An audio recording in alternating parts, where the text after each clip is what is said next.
Hey everybody, John Gums here with Dakota Grappler Live, coming to you on a Wednesday night, 9 o'clock Central Standard Time. We have some great guests tonight. We're going to talk a little bit of wrestling for both North and South Dakota. Got my buddy, Scott Andal, who honestly is one of the craziest, wildest guys I know in the wrestling sport in South Dakota. He's got quite the reputation. I know all the coaches love him. Probably not on the mat, but off the mat. But then, because it's all competition. And then on the other side of us, we have Stephen Monk. Now, I've watched Stephen wrestle, NDSU super stud, who, he was, I don't know if you saw the rankings once upon a time, but he was ranked the 5th best wrestler in NDSU history just in this last year. They had a little poll out there, and he was ranked, but very successful career at NDSU and is now a co-head coach at Legacy High School. I'm going to talk a lot with him tonight about how everything's going and basically, just talk a lot of wrestling tonight. So how's it going there, everybody? Let's go first. Let's talk to you, Scott. How's everything down there? You guys got a little bit of snow? Not much. It's all doesn't stick down here where I'm at in the south part, but dodging that bullet, but it's cool and wet. Yeah. Get your deer yet? Get ready. We'll be heading out west here in a couple of weeks. Got an antelope at the beginning of October. Yeah, guaranteed. I know there's a lot of wrestlers going out right now because we start, teachers convention starts tomorrow for us. So it's 2 days of where everybody doesn't have school, and of course they're not at the teachers convention. Usually they're getting ready for the wrestling season and getting a little deer hunting in or something they can do before all the weather comes in. Okay, and how are you, Steven, up there? Steve's new to the broadcast. How you doing? I've been doing good. That's good. Okay, well, I'm just going to start us off with a few questions. Now, we also have Bill Holton, who's probably going to hop on. He's in Wisconsin right now, and he was worried about his internet connection at his hotel. He said last night it was pretty good, so he was hoping he could get on, and so hopefully he does. If he pops on, we'll just have him join, no problem there. But first question I'm going to ask for you, Scott, is, wrestling this COVID season here, we're coming up. What are some of the things that South Dakota is doing right now so people can be updated with what's happening in South Dakota? Well, they've been having some meetings, like they have advisory meetings and stuff, and trying to plan it out. And on November 4th, our Activity Association, they'll have their official meeting and vote on everything. And then that's when we find out how it's going to work. Okay. It looks like we're going to go on regular time.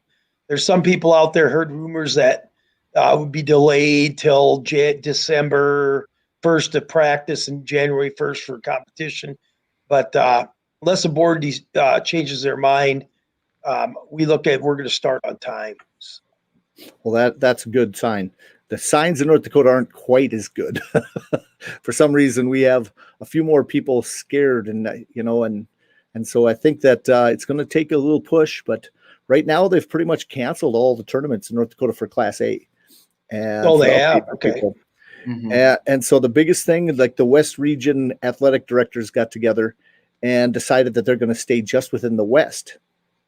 And it's pretty much going to be a dual season. And I don't know how we're going to do it yet because our schedules are all messed up. I usually do a master tournament schedule and a master schedule.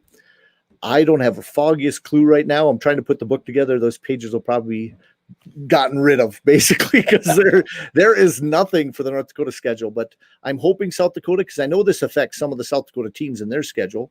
We have the Rapid City schools that came up to Mandan right away. And, they expected to get those first, 8 matches that first weekend. And then they have their big tournament, which we have always gone. So they're probably going to be down some teams, or maybe they're going to have to limit teams at some of these big tournaments. Yeah, South Dakota, I think it looks like we're going to limit teams by the sounds of it. There's the magic number we won't know till November 4th. Spread things out. I know I'm waiting to see what the numbers are, and I'm also trying to see if we could, like Rama had in our big tournament, trying to rent our old National Guard armory and throw a couple mats in there and kind of keep the weight classes in the same gym instead of rotating around to limit the exposure. Okay. Well, that's interesting. How about, do you guys ever set up a protocol for return to mat or anything like that for every school to follow a basic procedure down in South Dakota yet? That everybody kind of follows the same procedure, I mean, that way? No, as long as when the DOH is done, just like football, then you can go back at it. So, Okay. And it depends on numbers too. We had some numbers, kids we lost early in the year, but young kids, and then they, 10 to 14 days they were back. And after about a month, 3-4 weeks into school, we were good. I mean, we lost our last game of the season, but it wasn't our school; it was the other school that had the COVID things going. Okay. Okay. How are you in your school? Are you full face to face? Yeah, we've not shut down yet. No, you've not been a hybrid model or anything? Nothing. Nope. Just kids that we do have. They have the option to be online. We had kids do that right away, and I kind of like how we do it. They do it by the 9 weeks. You can't like jump back and forth. Okay. And all that. So, and also, I won't argue with it. I do like how our policy is when it comes to athletics. Is if you decide you're going to do that online, then you're out. Oh, really? Yeah. Okay. So and they're right. How would you not come to school because of it, but you're going to come play football or wrestle, or play basketball. So. Well, that makes sense. Definitely. Do you want to explain how you guys are doing it, Stephen, at Legacy High School? As far as protocol goes? Yep. As far as for wrestling stuff, we haven't got anything official. We've got a few things sent to us as far as guidelines go. And then, like you said before, we're not fully set in stone as far as the schedule goes. Still kind of waiting to hear back. We have another coaches meeting this weekend, so hopefully we'll learn something new there. I know we've been talking with other coaches and ADs, just kind of seeing what's going on and going from there as far as what we know. Okay. Yeah, I tell you what, I just tried, and honestly, I'm going to get into introductions and you guys everything in a bit, but I wanted to get rid of the COVID stuff right away so people can get rid of the most boring stuff first and then get into what really wrestling's about. So one last question with the COVID stuff for you guys.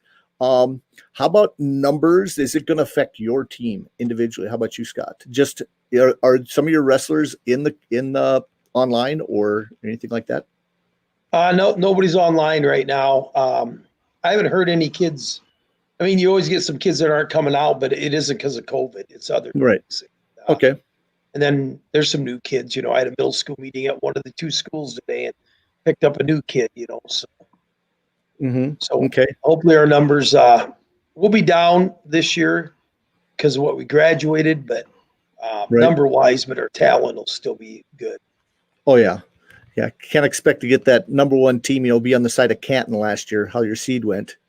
Yeah. It'd have been nice to be on the other side to get a chance a little bit better because of the matchup wise. Yeah. But yeah, I was rooting for you, but you know how that PowerPoint system worked. It just didn't quite work your way. Yeah. Definitely. I was very happy. You guys had a very successful wrestling season last year. And I didn't get a chance too much at the state tournament. You get so busy to congratulate you, and you guys had a great year. Thank you. Definitely.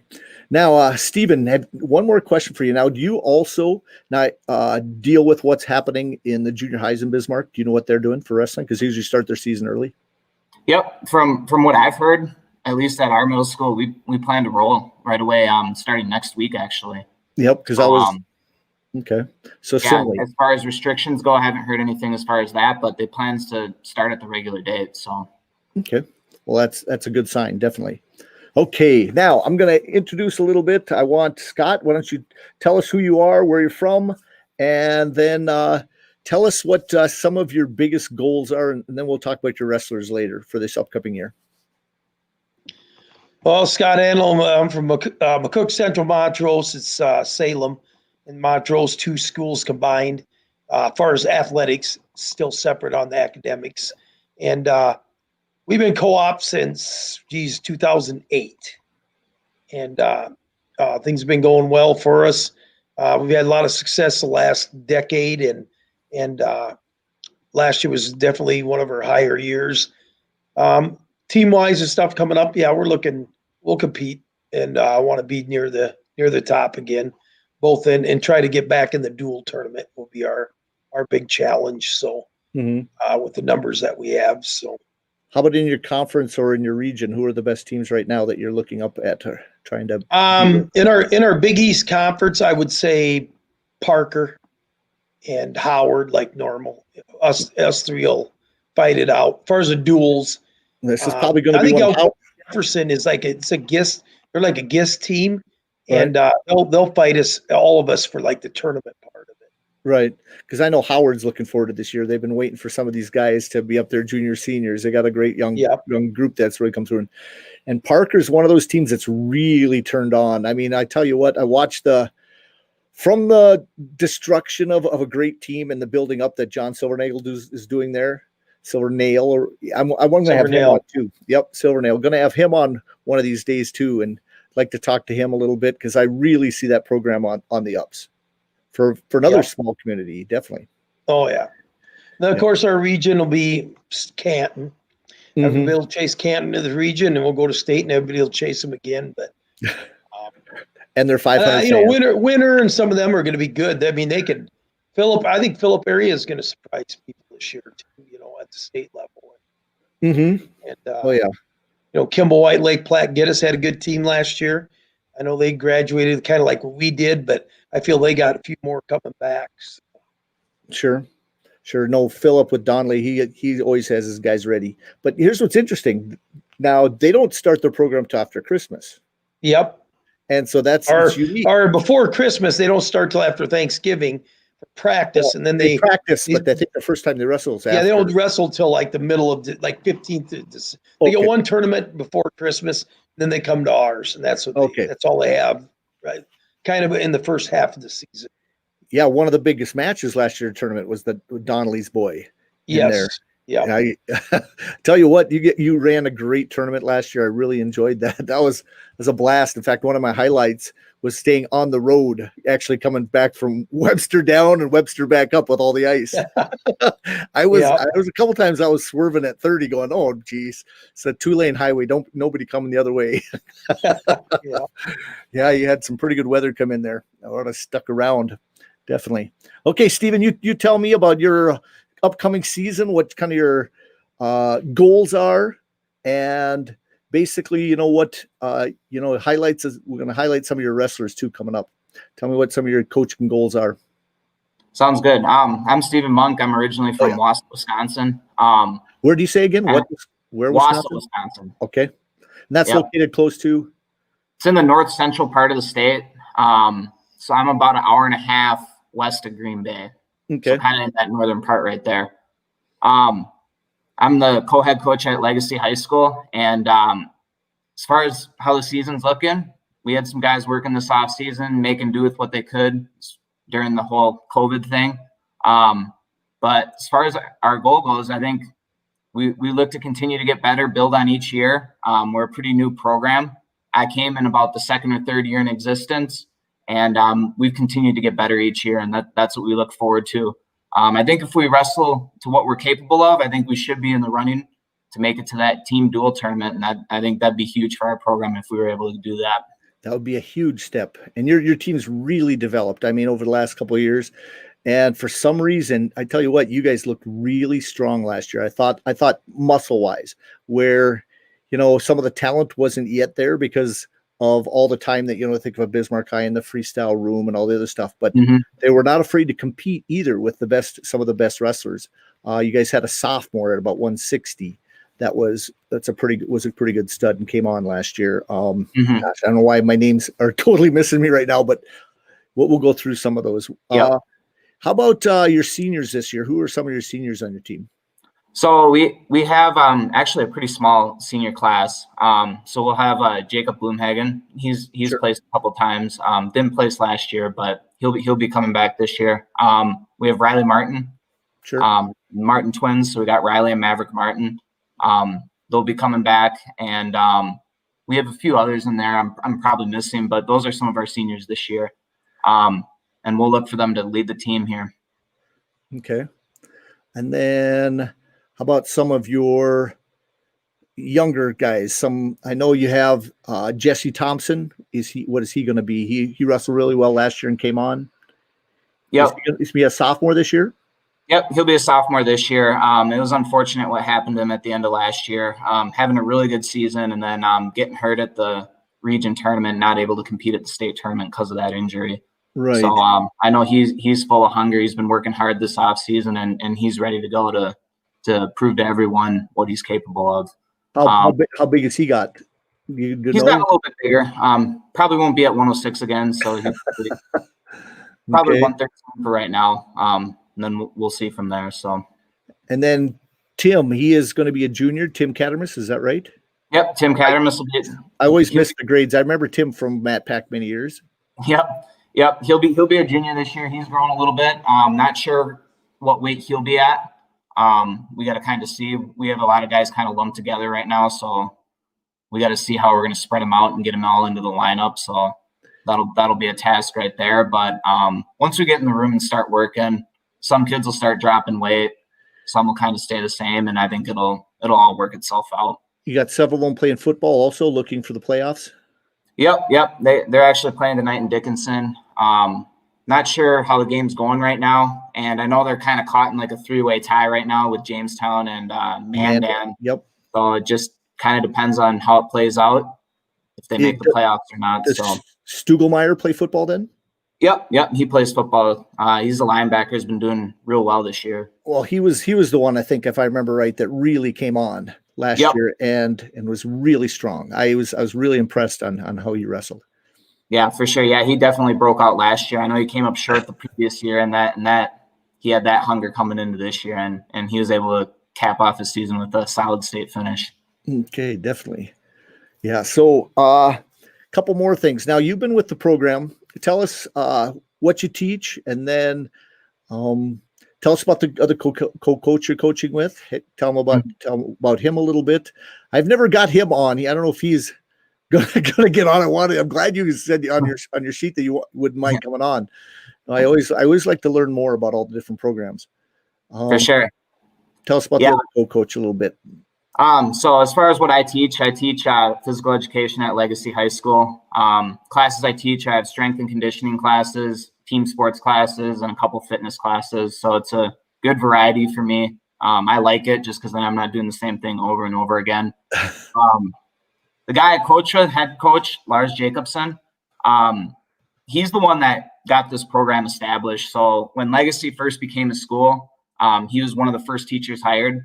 And he got hired right away as the wrestling coach. So he's been the one to get things going here. And I came in about the second or third year into existence. And he's been a great mentor to me. I've learned a lot from him, not only technique-wise, but just how to go about coaching. Obviously, when you go from competing into coaching, it's way different. And there's a lot you got to learn. And I'm still learning stuff every year. So I look to continue to grow and get better. And like I said, yeah, he's been a great mentor for me. Well, that's awesome. I've really seen you flourish. You guys as a coaching duo seem to be really getting their stuff in order. I'm impressed. And you've got such how can you say there's always such growing pains with a new program, and you guys are handling that so well. Now I'm going to ask you a few questions about NDSU. Now, you arrived at NDSU in what year? 2009. 2009. So is that Bucky's last year? I had Bucky for 2 years. So my redshirt year, and then my freshman year after that. Okay. So I got to experience Bucky for a little bit, which was well, Bucky was my college coach too. So yeah, I got to experience Bucky full fold too. I got you got him in prime then. Yeah, well, he still would step on the mat, and what's interesting is when I stepped on the mat as a freshman, I weighed 150, but actually that's what he wanted me to wrestle. But by the time I was done, I was wrestling 190. So wow. I kind of grew after. Yeah, I kind of grew a little bit in college. I had that's how I was too, though. Yeah. And so then I don't know if it was the adult beverages or a little extra protein here and there, but definitely I wouldn't trade my experience with Bucky Mon for anything. He's for sure interesting. Another guy that I really I really liked was Greg Stensgaard. It was there for me while I was there. Bruce Moe, who was there when I was in coaching. We had a good crew of wrestlers, and I came in right after their 88 national championship. And so they won it in 88. And then, so a few years ago, they had a celebration of them making the NDSU Hall of Fame. And I went to that. And I was not part of that team, but I felt like I was part of the team because all the guys I got to know very well. It's pretty good. Yeah. Good accomplishment. No, so let's talk about your senior year. You got to wrestle David Taylor in the semis. Mm-hmm. Yep. And I don't know if you know this, Scott, but he took third in the D1s for NDSU. He's the, and he had a dramatic pin, if I remember right, in the third place match. Yep. Yep. And for some reason, I've blacked out the Taylor match in the semis. I just remember because I remember my bracket, and we see what's interesting is we draft people, and we have a little fantasy draft for the D1s, and usually, Bismarck High's head coaches, they always kind of run this thing, and we go to Buffalo Wild Wings, and I drafted you. So you were scoring me lots of points because I drafted you. I got you late.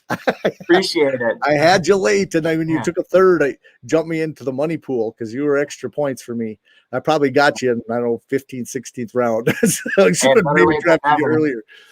But tell us about some of your experiences. And then I want to ask you who your toughest matches were, or who do you remember? Let's go back to your high school days. Tell us about your high school wrestling career. So my high school wrestling career was actually really, really fun. I was fortunate enough to be a part of a nationally ranked team. Okay. We weren't powerhouses my freshman year because we had a really young team. But going into my sophomore year, when we had a year of experience, we actually went from not making the dual state tournament to taking second at state. Okay. So we were legit the second best team. That team that beat us was good. And Wisconsin Rapids, they're a very, very good school.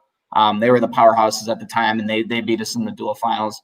And then the following year, we got even better. And that's when we broke through. We finally beat Wisconsin Rapids, and we won our first team state championship. So that was pretty exciting to be a part of. And then senior year, that's when we finally made it into the national rankings. We actually wrestled at the Clash that year. Okay. Wrestled against some really good teams. We made it to the finals in Pool 1 on the first day, lost to Apple Valley. They had a really good team at that time. We were stacked at the lower weights, and they pretty much beat us by decision all the way up until my weight. And then we were able to steal some weights up top, but they took care of us down below, and that's why they won that duel.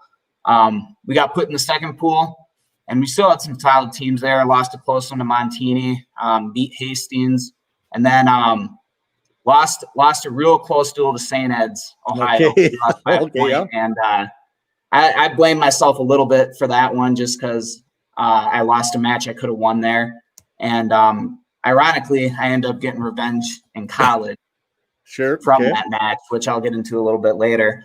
But as far as individual accomplishments, I took 5th at state my freshman year. I had a real successful freshman year. And it was kind of weird how they do the brackets there. It's obviously different than North Dakota, but no seeding. Is it based by region matchup? Basically, a 1 versus a 4, or 1 versus a 2 in a different region. Yep. Okay. So how it works is you got to go through 2 tournaments to make the state tournament. You got regionals, top 4. So there's 8 teams in a regional. Okay. Top 4 advance to sectionals, and then sectionals you just combine with another regional, and then so you're in an 8-man bracket there, and that'll be 1 versus 4, 2 versus 3 from the regional. And then the top 2 at sectionals advance to state. Ooh, only the top 2. Okay. Yep. So then once you get to state, you're going to wrestle. So if you win sectionals, you're going to wrestle somebody who got second at a different sectional. Okay. So it's a 16-man then probably. Yep. Yep. Okay. And it's completely random. So like you can get tough guys right away. Oh yeah. In the tournament. And that's what ended up happening to me is I won my sectional, but the number 1 and 2 were in a different sectional.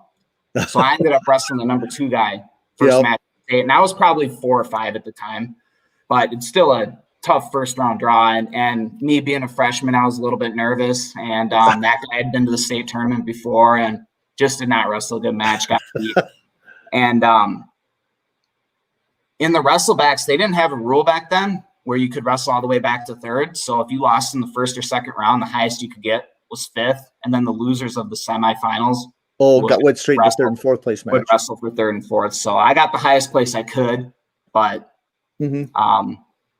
next year, I did the same thing, made it to the state tournament, got beat this time in the second round to the same kid that beat me my freshman year. Oh. This time I matched up with him second. And that was just one of those kids that had my number in high school. I think I lost like 5 or 6 times to him, and I only beat him once. Mm-hmm. And this time I was able to wrestle back to third, though, because they changed the rule the next year. So I was able to take third, dominated my way through the wrestlebacks. Junior year, I took third again. Came up short, actually got upset second round to a kid I had beaten twice during the year. I was up 3-0 and got 2 defensive, so it was a good lesson I learned, but ended up giving up 3 takedowns in the third period. Oh. So took me down, cut me, took me down again, cut me, and then took me down again in the closing 10 seconds, so I ended up losing 6-5. Oh, okay. Well, pause right there before you get to your senior year. Do you think that leads you to some different coaching aspects when you meet with a kid that basically the state tournament has got that match where he's expecting to make the semis and you lose in that quarters and you got to find a way to place? Oh, for sure. Yeah, because that's, the letdown there of thinking, guess what, semis, automatic place, lose a close quarterfinal match. Yeah, okay. Yeah, and that's something I can relate to quite a bit because I had a lot of shortcomings in my career. And obviously, it was my goal to win a state title every year, but I came up short. I had that shortcoming, and really, it hurt really bad my junior year though, because that shouldn't have happened, but it did. And I was able to battle through, take third place again, and come back. So I was pretty proud of that. Sure. And then going into my senior year, obviously wanted to win another state title. Actually had a real successful summer. I wrestled in Fargo. Okay. Was able to take 8th place at Freestyle Nationals, and that's actually what helped get me recruited to NDSU. They were able to see me there, and then went on a recruiting visit that fall and actually signed early. Okay. So that's how I got to NDSU. And then get to the state tournament again my senior year. Was able to pin my first 2 kids, so started off much better. So it was actually my first time making the semis at the state tournament was my senior year. Okay.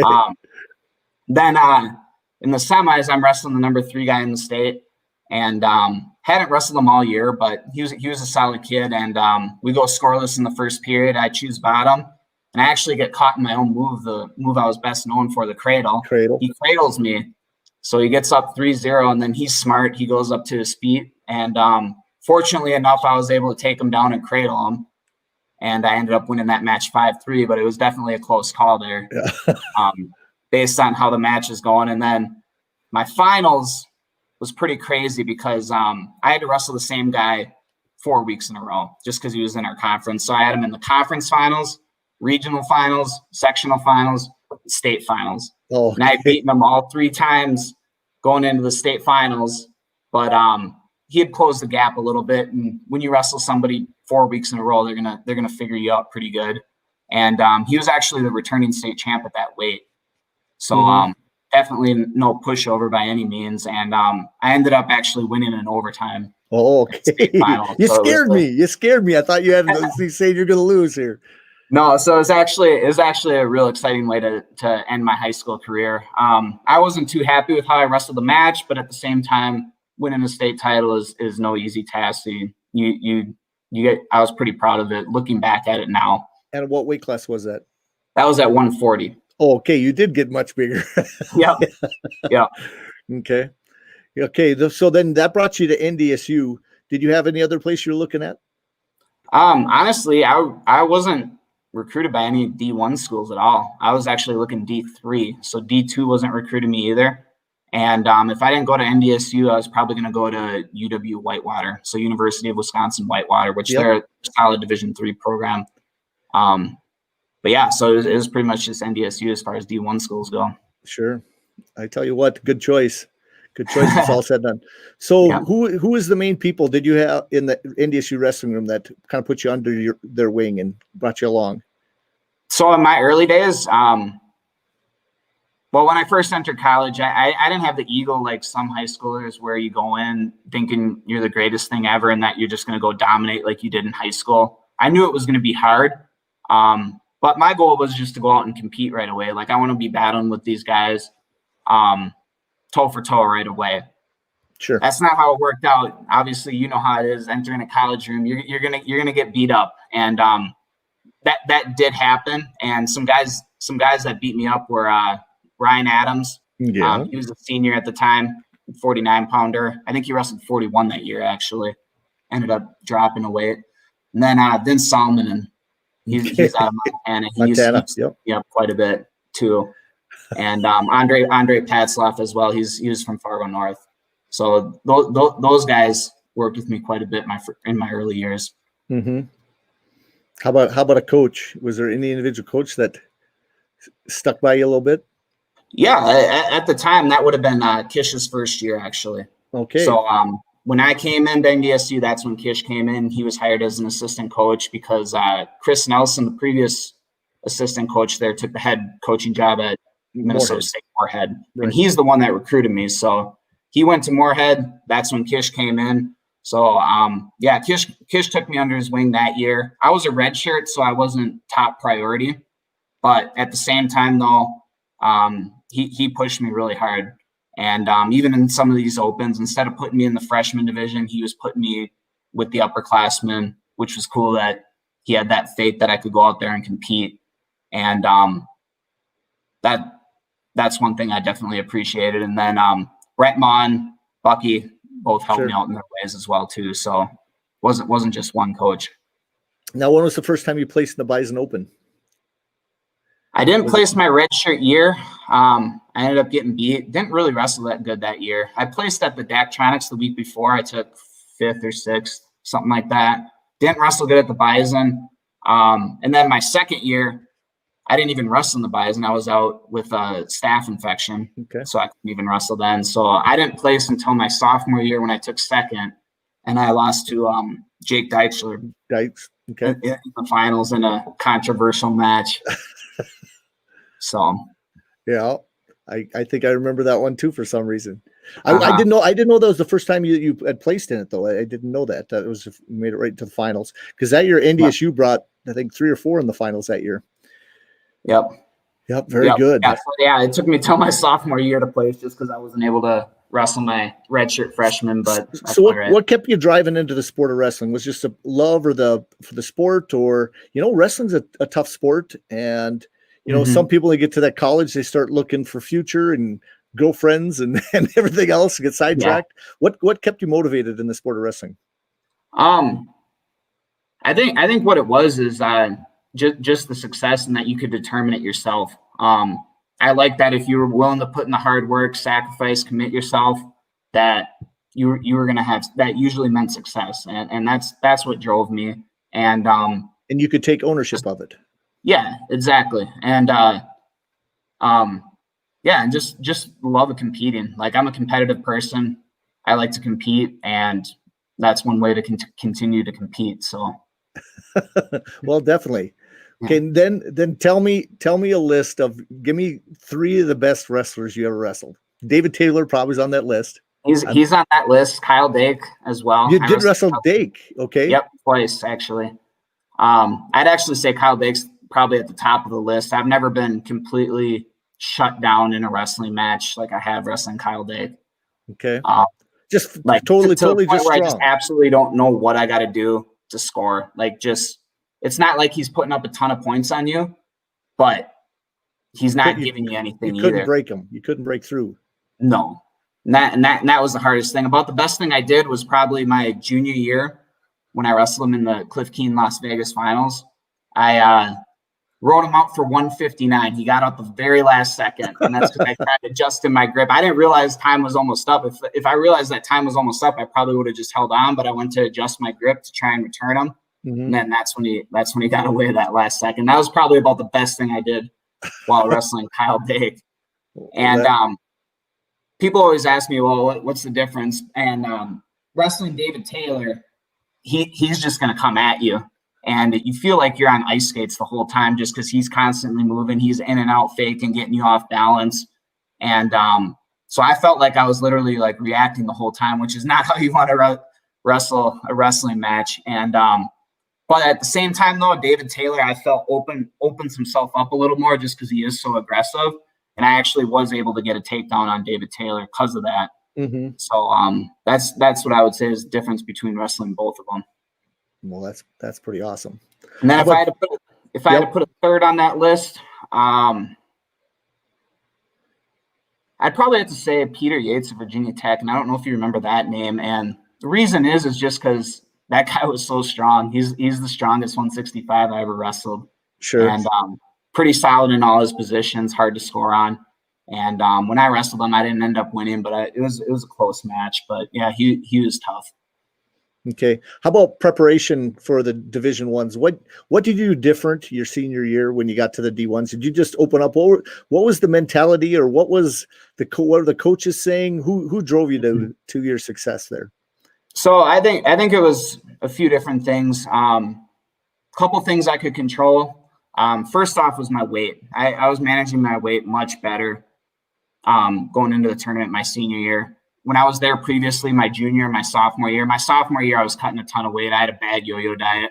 I was losing like 15 to 18 pounds a week, trying to make weight. And even after day one, I remember my sophomore year, I had to drop 12 pounds just to make weight the next day. It was just a horrible year as far as weight cutting goes. But I was cutting a lot of weight when I was making 157 there. And then my junior year was kind of the same thing where we had a week off before the national tournament, which happens every once in a while. And I kind of let my weight get out of control there. That I think affected me a little bit. It's obviously not the full reason, but I think it definitely affected me. So weight was one thing. I had that under control going into my senior year. And then I think the training was a little bit different. I think not that we took it easy, but I think we went a little bit lighter. So I just felt a little more fresh going into the tournament my senior year. And as far as like preparation goes, it's just focusing on what you're good at. You never know what's going to happen in a tournament like that, who's going to beat who and who you're going to have next. So it's just taking it one match at a time. And guy I had first round there, I didn't know a whole lot about or really have a ton of film on. So it was just sticking to what I was good at and going from there. Mm-hmm. Yeah, because I know in swimming they call it tapering, and if you can judge it out right, how you're at peak performance at the right time of the year, it's such a hard thing if you don't have your diet right. Yes, I tell you what, because you have to think about too many other things. Your mind's not where it should be. Your mind's about, guess what, I need a drink of water instead of guess what, I need to get that single egg. Exactly. Definitely. Yep. Well, let's get back to you, Scott, for a little bit. We'll talk some more, Stephen. I tell you what, I love your history and some of the matches. I wish I could have walked a second in your shoes there. I did as a fan. That's the only way I walked in your shoes. Definitely. Yeah. Well, Scott, tell me some things. I know we've talked about this a little before in other interviews. How do you start motivating kids that are in high school that, to take them to another level? Because you have high demands, and I watched it. Now I'm going to speak a little quick about this, but when I was down at your tournament last year, and you remember your semis were just horrible. And you took them back up to the restroom room, and I just happened to have my broadcast upstairs, so I kind of had my ear to the hallway, got to listen a little bit. And it was a serious talk to the guys. Are you guys going to step up and do your job? And then you let the seniors take over. You basically left them in the room by themselves. And it's one of those things a coach has to know as wrestlers, right? To be able to give them the reins in that sense.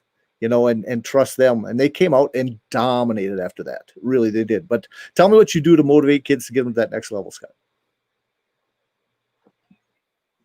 We just kind of, early in the year, we used to be like, in my early coaching career, I've been doing this I'm shy of 30 years. And it was all, I look back, man, we pushed them too hard, too early. So we're more like, you catch us about right where I like to start pushing is about Christmas time. And kind of use I actually use December as a preseason. Our tournament becomes the primer to get into the second part of our season. And last year we were definitely blessed. All the seniors I had good leadership. And I just knew that day that it was up to them. They had been through it. They had seen, a couple years before that, they had seen some of the seniors, what they did. So I was proud how they did it. And they did the same thing. We got the state tournament. We came out gangbusters on day one, and then fell apart on day two. And our goal was, be on the podium. So, same thing there. I just had a good talk with them back in the motel room. And I just did the same thing. I walked out and I just told the seniors, I said, majority of you guys that are left are seniors. There's a couple under 200 classmen. And I said, it's you guys' decision tomorrow if you want to be that team that fell apart at the state tournament or bounce back and get on the podium, which we got 6th place and we did. So, but yeah, we work on it throughout the year. It's a mind game. There's no ifs, ands, buts about it. I probably use, I was the other way from Coach Monk. I didn't have all the success in high school. I did a little better in college at Huron than I did in high school wrestling, but at NAIA. But I guess that's what kind of drives me. I try to, I use my failures and try to steer my kids away from them failures. So, yeah. Tell us where you grew up. I grew up in Parker, so not far away. I live 35 miles from where I grew up at. So, actually, sad thing, I was just back last night. I had to go back for a classmate of mine. His older brother's 5 years older than us. We're all wrestlers, whatever, and just in one of those sudden deaths at age 59. So I was back, and it's kind of fun because I ran into some guys that were on the team when I was in high school that I don't see very often that were back. So wrestling's like a tight community, it's even if you don't see each other for years, it's when you see each other, so it's family. So what kept you in the sport? You did a little military, tell us about that. What kept you in the sport? My high school coach, when I got injured my senior year, I was like number 3 at the time, ranking, not that rankings mean anything, but the rankings. And I didn't get a finish my senior year. And, I thought there was the end of the world, and he got me to the side and showed me the light that there was more to wrestling than that. And I don't know, I went away to college and did that, wrestled in college and then had fun and all that fun stuff. And I was lost for a little bit. And then I just remember him stopping me and saying, "Hey, you better get figure out what you're going to do." He goes, "I just think you should be a teacher, coach." And that's pretty much where he steered me to and drove me in, didn't drive me into it, but gave me that drive. And once I started coaching, I came here, I was a head coach right out of college, and I did not know what I didn't think I knew what I was doing, but I navigated my way through, and I was lucky that we had, I'm saying it was a poor program, but it was not strong. So I got to start with, nobody expected anything. And now 28 years later, now it's like, to my wife the other day, I'm like, God dang, I got to get something done here with these kids. Now they expect everything, The expectations are a little higher. My high school coach is the one kind of got me going, and still the day, he's still alive, a lot of health problems, but I like to try to see him whenever I can, and just reminds me of why I do this stuff. And I tell every kid I have, I want them to do better than I ever did, because I didn't finish where I wanted to, so I'm going to coach you best I can. And give back to something that really means something. Yep, it's so true. It's addicting. Coaching is addicting. Yes, it is. Yep.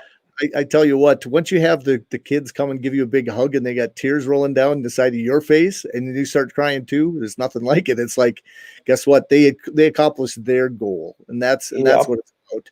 Them getting to that next level, because in reality, you can only guide them. They're the one that has to do it. So true. So true. So Steve, let's tell you how much I always wanted to know, and I was mentioning how strong your kids look. Now, and I know you do the weight training program and all this stuff. How much weightlifting do you guys do during the season? We usually lift about 2 to 3 days a week. We try and get as many kids as we can in the morning. So we'll do morning lifts about 2 to 3 times, depending on competition and all that. And those ones we don't get in the morning, we'll either get them to come during strength class during school, or we just tell them they can come during their off time and get a lift in as well. So sure, we still try and get as many people to lift as we can throughout the season. Well, I just think of the Martins, how strong they got, this last couple of years, and a few other ones besides Stugelmeyer, and everybody. Like, I don't know, it's strength. There's nothing to beat it at a high school level on how all of a sudden at the end of the year you still have the strength. The other guys are cutting weight or doing to not controlling managing their weight is the best thing. And all of a sudden you take it to them. I saw that at the region tournament. I'm thinking with one of your wrestlers. I think it was probably Stugelmeyer. Who did he wrestle? Because he wrestled Bismarck High. Fedig, and had him on the ropes. Oh yeah. Yeah. And so you got to remember that, guess what? You always have a chance. And that's exactly. Yep. And that's what we tell our guys all the time. Yep. Like, we don't care what your previous record was against them. This is a new match. You don't know what's going to happen. You just got to go out and battle, make it hard. Yep. So how about move series? What's your are you the cradle man in the room? I was going to ask that. Is that your favorite moves to show? What kind of technique do you focus on, let's say, as the season goes, and what's your specialties? So for us, we try and keep it pretty basic. We're not going to show a million moves and have them try and figure out what they want. We keep it pretty basic. We want them to hold good position, have solid defense, have a leg attack, and then we want to be tough as nails on top. And obviously that's my favorite stuff to show. But we like having a balanced wrestler, because if somebody beats you in your best position, you got to know in the back of your head that you can win in other positions and still win that match. Because I even look back at my career, there were plenty of times where I wasn't able to turn a guy, or the guy on bottom got away from me, but I was still able to win the match because I was solid enough in other positions. And that's one thing we preach with our wrestlers, is being solid in all positions. Obviously, it doesn't happen right away. It takes a lot of work, but we'll work one position, hammer it out, move on to another one, and so on. So. Yep, definitely. How about you, Scott? What will be your best moves to show, like, yourself still? Are you a top man or on your feet? Leg rider, always. Yeah, top. My feet stuff I leave to my younger coaches. Them days got by me. So I will say I am blessed with the coaching staff I got, and we had one volunteer last year who really added to our program. We had a new teacher come in, and brand new out of college, so they don't let him coach right away. But he hit me up the other day. He's going to jump in and help us out. So I like that youth, and they all take care of on the feet. I kind of do the top. Definitely not the bottom. That's my weak spot in my career. So I leave that up. I got a coach that's really good from the bottom. So no, it's a good balance. Yes. Yep. That's the thing, you talk about, like Coach Monk said, he has co-head coach and stuff like that. And I don't know how many coaches they got, but like in our small community, we had 2, and now we got 3 paid positions. Now I'm up to a couple volunteers, but I think about the first 10, 15 years of just me and one other, my assistant. And, when I was young, I look back, I must've been stubborn. I thought I had to do everything. And now I'm the other way. I don't know if I do 20 minutes of my practice anymore. I make it, I surround the young guys. Yeah, I manage it. Yeah. I do more of what you were talking about, the mental part and the coach, in the mat during match time coaching. Motivation, yes. Yep. I leave the technique to the young guys. Definitely. How about you, Stephen? What is your responsibility in the practice plans and stuff?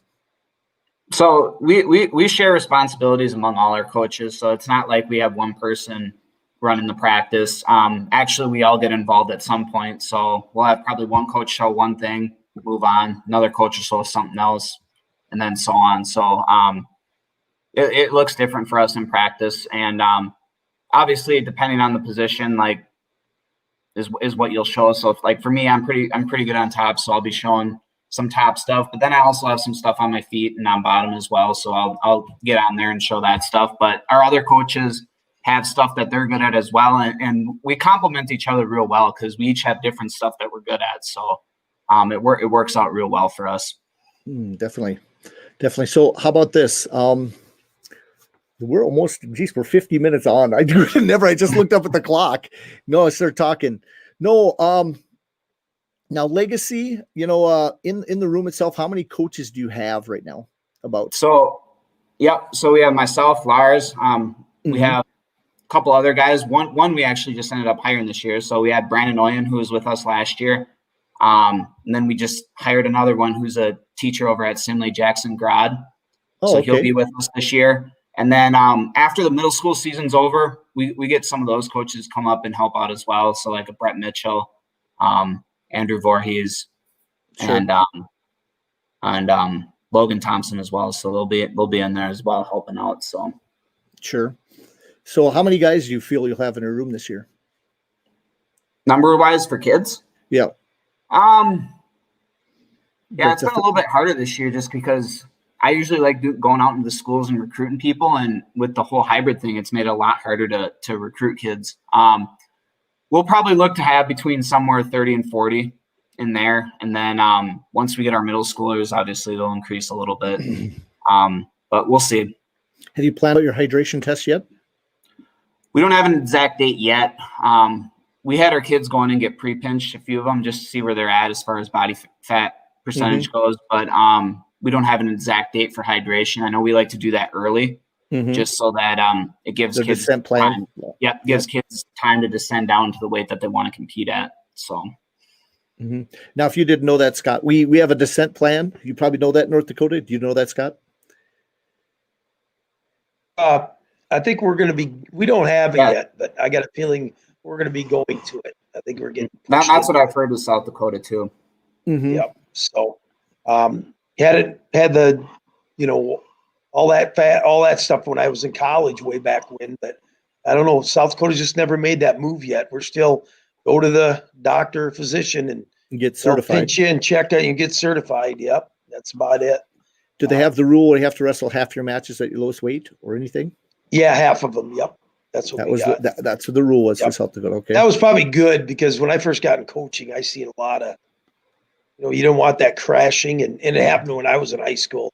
I seen guys like they go down like the last week or two before the districts, and we used to have districts and now regions. And but now with the half rule, I kind of like it. So our kids, I always feel our kids we're stabilized big time way before we even think about postseason. Where in them early days, I didn't have kids crash big time, but I might have a kid, a month ago say, "Oh no, I better go down. I think I can get better at state or make the state tournament."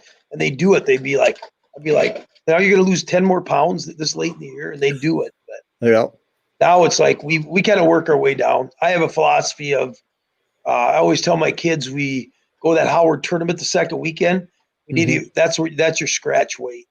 Because we have no duels. I'm like, suck it down then, get your scratch weight, go back up, wait till you get your 2 pounds, because it's too long of a season to stay down the whole season. So, well, I tell you what, if we're doing duels during the week and not on the weekends, I might be in South Dakota a lot this year because I'm going to be missing all the tournaments up here. My boy, if he's not wrestling, what are we going to do? I'm going to have to go to South Dakota and catch all my matches. Yeah.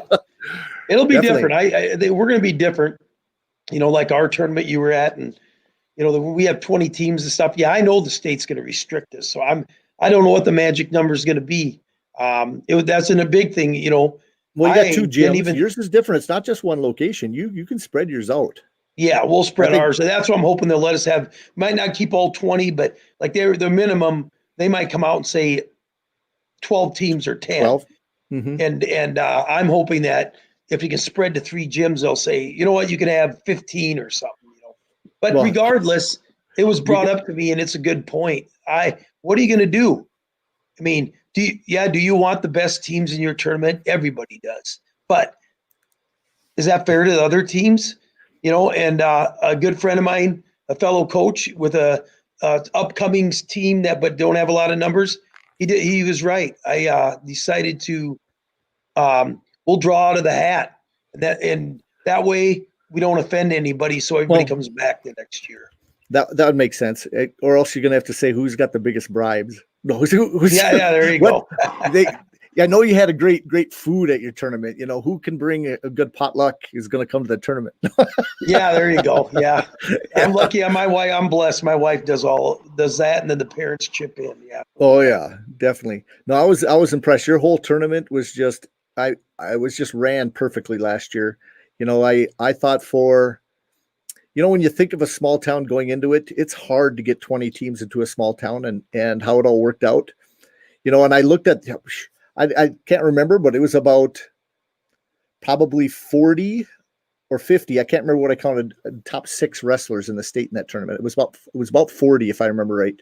So the top seeded guys were in the state facing each other at a middle of the year Christmas tournament. It was phenomenal tournament. And so I could see where some teams are going, man, I hope we get drawn to come back to the tournament.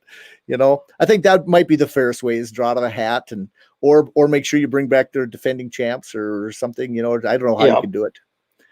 I think we're going to draw, but I do like to, I will see when the time comes, but I still would like to keep it spread. We have 4 regions in Class B, and we had teams from every region. So it'd be nice to still have the couple out of our region is coming, and so that way you got some representation from there, and we just and the thing is, we were just letting Redfield in this year, so just to add it up.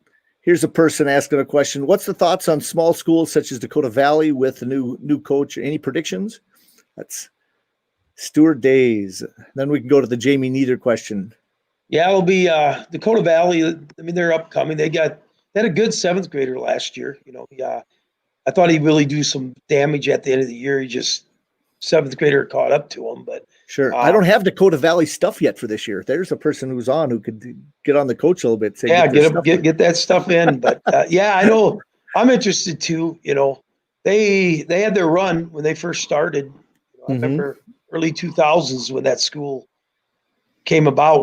Didn't even exist, and of course right away they had some good kids. So there we go. Got another little comment there. That's pretty good. Hunter wins as a freshman. Yeah, that'd be pretty cool. Yeah, he's a good kid. Jackson's a good kid. Those are the ones we talked about last year several times. Yep. Yeah, the 2 brothers there. Your whole team. No, I'll have you on a couple times this year, and we'll definitely get into your team as it goes. So we're probably a week about getting into everybody's teams or 2. So until we start practice. This is a little early in the year for me doing this. So I just enjoy it so much, and I know that people need a little break from what they're doing and have a lot of people watch, but I don't know if it's worth having a question here, but I don't know if you know Jamie Neither or not, but do you know him? Steve? No, I don't. Okay. Well, he's my era. Was a Watford City boy, if I remember it, if that's the right guy. If not, he can give me a thumbs up or thumbs down, but could be somebody different. No,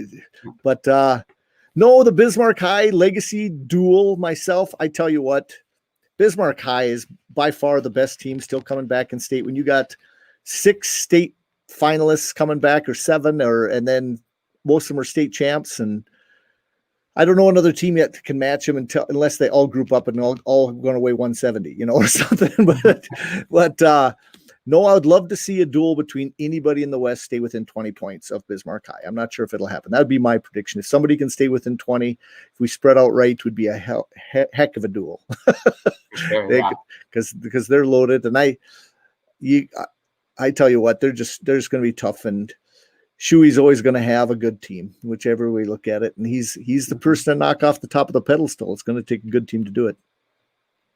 No, I don't know. It's advantage maybe for us or not. Century, we go all over the place. We went down to Wyoming, we go to Montana, we go east, we go west, we go all over the place and try to get good competition. If we're stuck in the West, what do you think about that? Staying stuck in the West? Now that's a tough question because we have never experienced it. But, at least we have the competition on this side. I think that if it's going to lead to, having 6 losses or 8 losses, and you're facing some of the best competition all the time in the West, might not affect us on the West side as much as it might the East. At least they're best wrestlers who aren't going to get to see some of them. I don't know. What do you think there? Yeah, it'll definitely be a different season, and it'll be a true test to answer the question whether more matches make you better or not, because I know that's always been a topic of debate for coaches. Do you wrestle a bunch of matches? Do you not wrestle a bunch of matches? So I think we're going to find out this year what it looks like if you're not wrestling as many matches. But it is kind of unfortunate just because you will be stuck wrestling a lot of the same people over and over again. And that's why you travel to like the Wyoming, South Dakota, Minnesota, just to get different matches in, just because there aren't as many teams in North Dakota as there are in some of these other states. Like I know when I competed in Wisconsin, we were a Division I school, and just in our division alone, we had 128 schools. And then we still had 2 other divisions on top of that, which had like, I think 103 schools in D2 and D3 in Wisconsin. So that's just the difference of demographics when it comes to the state. So it is unfortunate that we are only limited to the West, but we'll see how it goes this year. Thank you for trying to get me some information, Stuart. I appreciate it.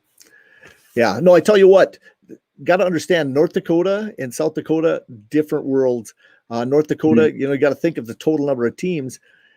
It's not many. We're talking 50 teams in the whole state. Where South Dakota, they double that. We're talking 100 teams in South Dakota. Exactly. And then you get bigger. That's why when the ones like the Bismarcks, they need to get somewhere else. Going down to Rapids, a huge tournament for them. Going, the Rumble on the Red, getting that competition from Minnesota just to see a different flavor. Bismarck High perennially has D1 wrestlers coming off that program. They got 2 going out to, out to Wisconsin or Michigan. Michigan. Yep. Going out to Michigan. I don't know why I even said I got Wisconsin in my head from you, but Michigan, and they'll have more. They'll have more wrestlers coming up that will have an opportunity to wrestle at the top levels. So, geez, so they need that competition, and maybe we can deliver all that competition with you and I with Century and Legacy. I don't know. We'll do our best. And Mandan, definitely. How about some more comments from Scott? How about some last words? We're at that hour pace, and then I got some quick questions. Actually, I'll go through my quick question list for both of you. I did this last week, and I'd like to hear. I got to bring up my list. It'll take me a second, and it only takes me a few. I just got to search my stuff here recent. There we go. I just have a questionnaire. No last comments before, first for you, Scott, on the upcoming wrestling season? We're excited. We started middle school wrestling separate from our high school 2-3 years ago. And so that we're actually starting next Monday. Oh, okay. So I'm anxious to get going. Our state some people said there's recommendations out there, but I know our state doesn't navigate or control our middle school programs. With the COVID thing, I'm just going by what my school makes me do, and we're going to go from there, and then we're going to wait for the state, see what they say here on November 4th. I do like I said, I think they'll restrict some of our tournaments, but I think they're pushing us to do more duels. But I don't know. Last year we had 24 duels, so by the time that that was our regular schedule. So I don't know how much more we'd want to duel as MCM. I mean, we want to stay in the individual tournaments, I think. And I think what the good thing is, the big ones, or some of us will have to shrink, but I think it's going to give an opportunity for some teams that never host a tournament now could jump in this year and say, hey, you 8 other teams from these 2-3 tournaments, you guys want to come to our place? We'll throw an 8 or 10 team tournament. Great idea. And it might even be some of the small schools finally say, hey, let's bring nothing but small schools, teams with 5-6 kids. Let's have 10, 11 teams and compete against each other and see what happens. I'd love to see how that goes, because that'd be awesome. Because I know right now I'm hoping our kids get 20, 25 matches for the year. Yeah, I know. That's scary. I've had kids get 60, and I'm wondering if they're going to get 20 this year. So yeah, you never know there. How about you, Steven? You got any last comments before I ask some questions? No, we're excited to get the season going as well. Had a long layoff due to COVID, obviously, but we're excited to get back to work and see what we can do this year. Okay, well, I look forward to it, definitely. Okay, quick questions. Both of you guys can answer these. These are my rapid fire questions that I ask some of the wrestlers, and it's always, if you got an explanation why, you can, or maybe I'll even ask you. Okay, first question is, you guys can answer. I'll have Steven answer first, and then I'll have Scott answer second, okay, on all the questions. Then we can go that way. Okay, Gatorade or Powerade? Gatorade for me. Yep, Gatorade. Definitely Gatorade. Okay, popsicles or dilly bars? Dilly bars. We go popsicles. Okay, very good. I thought all wrestlers love their ice cream. That's a new one. Saturdays or Sundays? Saturdays. Yeah, it's my favorite day. Throw college football in. Okay, awesome. Okay, Mama's boy or rebel? Probably mama's boy for me. I'm the rebel. I would have never guessed. Okay. Fast paced or controlled slow? Consistently. Yep. I'd say controlled slow for me. Fast and furious. Yeah. Okay. Favorite holiday? Christmas. I go with him. I go with the Coach Monk. Christmas is number one. Okay, definitely. Dan Gable or Cale Sanderson? Gable. Gable. Okay, I'm old school. Gable in the said too. Favorite number? 5. 7. Any reason why? For me, that was just my soccer number growing up. So soccer number, okay. Yeah, I was a soccer player, believe it or not. I'm a lucky 7 guy. I like to gamble.